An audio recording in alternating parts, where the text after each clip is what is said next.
Bismillahirrahmanirrahim. Assalamualaikum warahmatullahi ta'ala barakatuh. Alhamdulillah Rabbil Alamin. Wassalatu wassalamu ala syarafil anbiya wal mursalin wa ala alihi washabihi ajma'in. Alhamdulillah, we are continuing with our program on how we're going to apply the growth model of approaching coaching. When we do coaching, we have this model. In motivation, we have the 6P G&L model, which I have covered. Now we are explaining to you the growth model, GROWTH, and this acronym, as mentioned earlier on. G is for goal.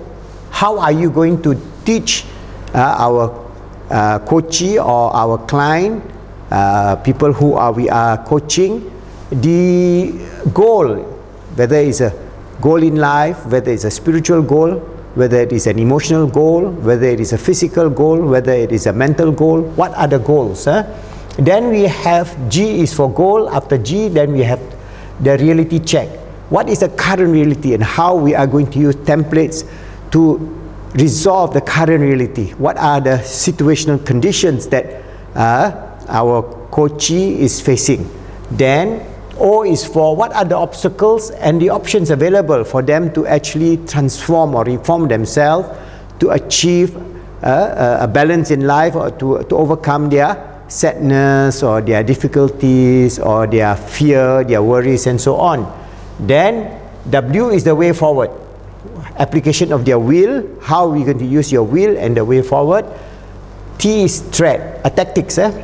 T is for the tactics that you're going to teach them as a coach. And H is how you're going to help them build long-term habits over their lifetime, so that they can become an achievers in life in whatever area of achievement that they want to achieve. So this is what we call the growth model, GROWTH. So when we talk about goals, there are many goals. So from the Islamic perspective, we have various levels of goals in which we have to do some exploration or some sort of understanding. And we have a template, we call this the SEMP template. So for example,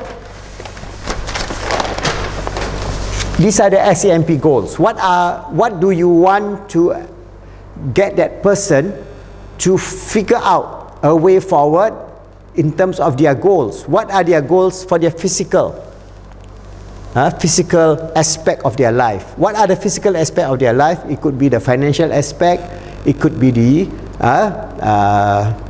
health aspect, they are overweight, it could be their situational conditions in terms of their lifestyle. So those are the physical thing. The akal, the mind aspect, is more of the intellectual aspect. We take this as covering, for example, the need for increase of their knowledge, application of that knowledge for a specific skills. All right. The E would be the relationship aspect, intrapersonal and interpersonal. So this is the cult aspect of the cult, and the spiritual is aspect of the roh, aspect of religion, aspect of Islam, ihsan, iman, and things like that. So when we set these SEMP goals, we must open the door to them, because our approach is Islamic, and our approach is positive Islamic psychology. So positive Islamic psychology will entail these 4 domains of our existence on this earth. Maybe as we talk about goals for a person who are brought up in a secular materialistic lifestyle, it is very difficult for you to enter straight away into a discussion of how are you going to talk about their spirituality, because they may not even understand. They may have any clue. Yes, I'm a Muslim, but I was never a practicing Muslim, or my parents never teach me what Islam is all about. I have only my name, Abdul Karim, or Safia, whatever is there. We have Muslim names, but they never practiced, they never had an understanding of the nature of Islam, and now they are in a situation where they have a dilemma, they have a problem. So it is always easier for us to go from the hierarchy of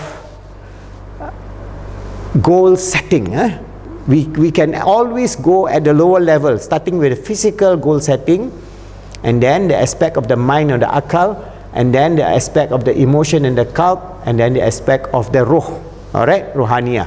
So How are you going to go about with it? This is a simple template. You can modify this template. Okay? Every one of us will have a goal. Alright? So for example, a person comes to you. For example, especially if she, for example, she's a young lady and she's overweight and she finds herself not attractive. Alright?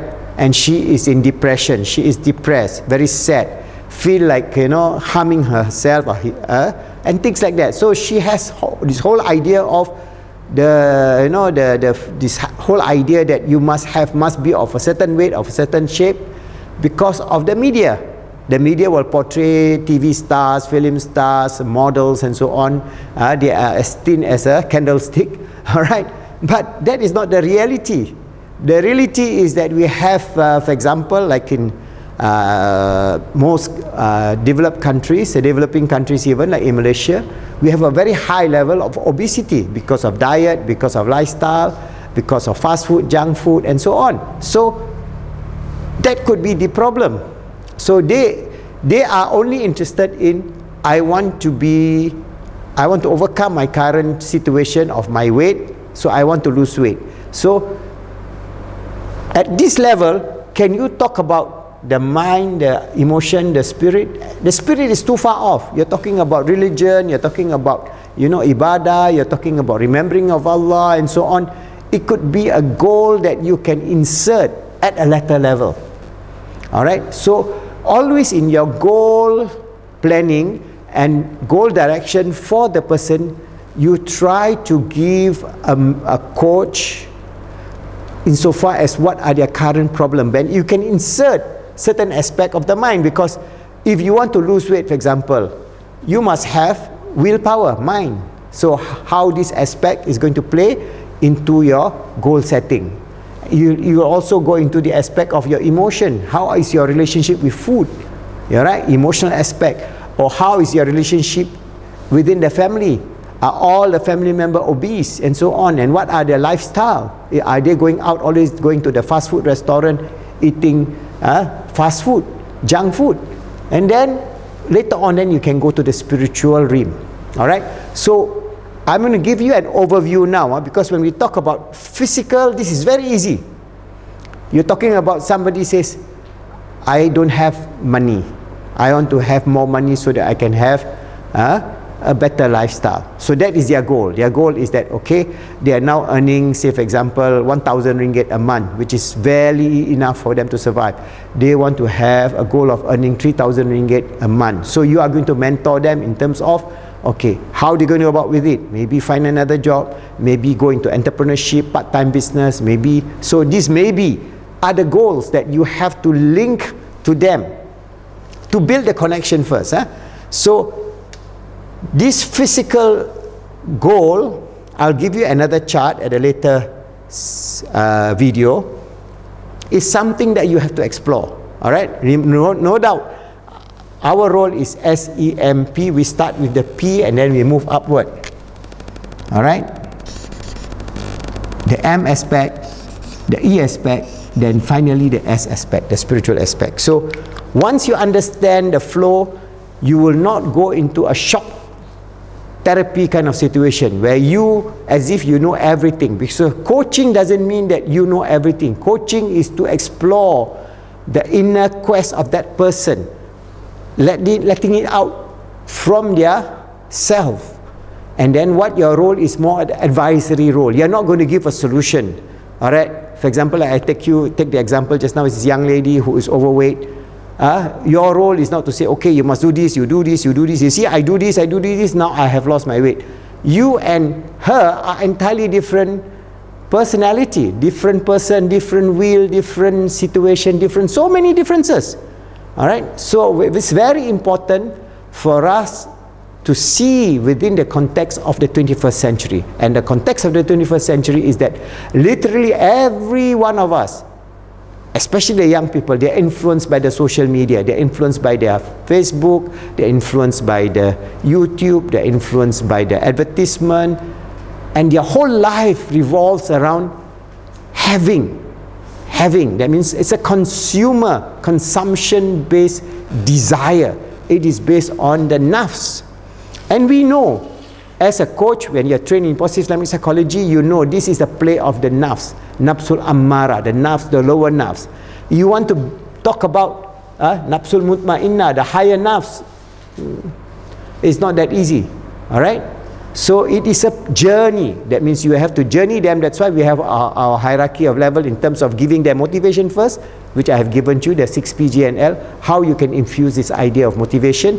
Then you coach them, all right, then you mentor them, and then finally you counsel them. So we have this 4 hierarchy or 4 methodology, cascading upwards. The same thing here. We are cascading upward from the physical realm, aspects of physical existence, to the mind, to the emotion, and to the spirit. And sometimes you have to take a little bit of this, a little bit of this, a little bit of this, a little bit of this, but it is more of a nasiha. It's an advisory role. It is more like exploring whether they can accept it or not, and not to upset them. Because suddenly you get this person who are overweight, you talked about how to overcome the overweight, and then suddenly you insert, okay, you must pray 5 times a day. That is nothing to do with her goal.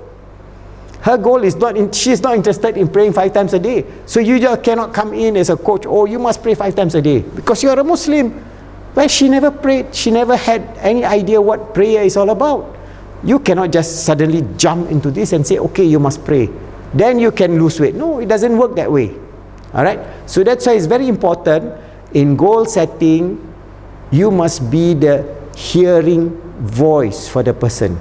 Even though you know the voice, the inner voice from that person, the inner speech of that person is negative, it is also very self-contradictory, it is also very depressing, it is also very not motivating for you. But you have undertaken this role to be that person coach. So if you are doing that, then you must be able to prepare yourself. You as a coach must be prepared yourself to strengthen your iman, Islam and ihsan, strengthen your spiritual, emotional, mental and physical well-being, because you're going to be a coach, and you can be for example a role model to a certain extent, but not in the sense of imposition of your will, imposition of your goals to that person. Each and every one of us will have our goal, and each and every one of us will have many differences. All right, so if for us to be able to understand first the physical goal in terms of this dunya, all right, whether it is weight loss, whether it is health, whether it is money, situation revolving that, not being able to pay the school fees or the university tuition, not being able to buy something, so many things that sometimes you can understand this as quite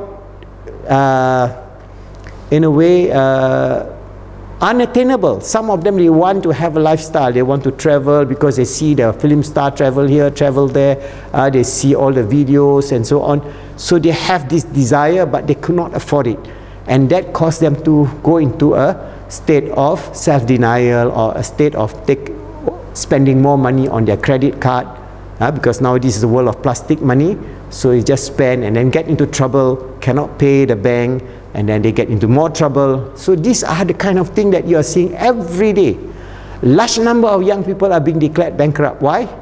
Because the desire, the physical desire is such, and the whole world of this dunya in the 21st century is conspiring to make them a bankrupt, to make them a person of no achievement.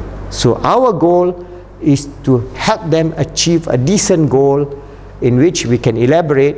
Okay, so in terms of the SEMP goal, remember, always start with the physical aspect in which they are going to tell you, and then fuse it with a little bit of in terms of the development of their mind, in terms of their willpower, in terms of the knowledge that they have. Fuse them a little bit with their aspect of their and interpersonal emotion development, and fuse them with the reliance and tawakkal on Allah on a stage-to-stage, gradual basis, always having the focus on your coachee. The person who you coach, that is your focus, not you. You are just somebody there to hold his or her hand along the path towards becoming a wholesome person, towards becoming a good Muslim, towards becoming an achievers in life, that is receiving the grace, the goodness and the happiness of this world and the hereafter, inshallah. Always striving, knowing that we are the sincere servant of Allah and His Khalifa, always striving to make ourselves good, help others to be good, and make the world good, inshallah.